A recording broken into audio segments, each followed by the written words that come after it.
আজকে আমরা দেখব এক্সেলে কোনো ডেটা এন্ট্রি করলে সেটা ওয়ার্ডে অটোমেটিক্যালি কিভাবে আপডেট হয়ে যাবে। তো চলো দেখে নেওয়া যাক। আরেকটা স্টুডেন্ট নিই, ঋষি সরকার, 60 আছে, দেখো 90 আছে। আমি এটাকে চেঞ্জ করে দিলাম, 60টাকে আমি 50 করে দিলাম আর 90টাকে আমি 70 করে দিলাম। দেখো টোটালও চেঞ্জ হয়ে গেছে, পার্সেন্টেজও চেঞ্জ হয়ে গেছে। তাহলে এখানে দেখো 50 হয়ে গেছে 70। তো কিভাবে সম্ভব আজকে আমরা সেইটা জানবো।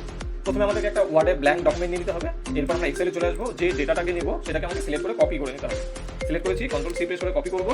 এরপর আমরা ওয়ার্ডে চলে আসবো। এরপর আমরা রাইট ক্লিক করবো, করার পর কি করবো, link and use destination style এই অপশনটাতে ক্লিক করে দিলেই আমার পুরো টেবিলটা চলে আসবে।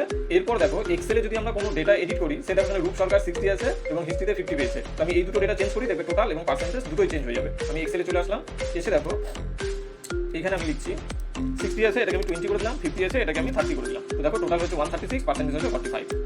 দেখে নিই, ম্যাথে 20 করেছি, হিস্ট্রিতে 30, টোটাল হচ্ছে 136 এবং পার্সেন্টেজ হচ্ছে 45। তো এইটা হচ্ছে সুবিধা, এক্সেলে কোনো ডেটা এন্ট্রি করলে সেটা ওয়ার্ডে অটোমেটিক্যালি আপডেট হয়ে যাবে। তো যদি আমাদের এই ভিডিওটি ভালো লাগে তাহলে অবশ্যই লাইক, কমেন্ট, শেয়ার এবং সাবস্ক্রাইব করবেন। ধন্যবাদ।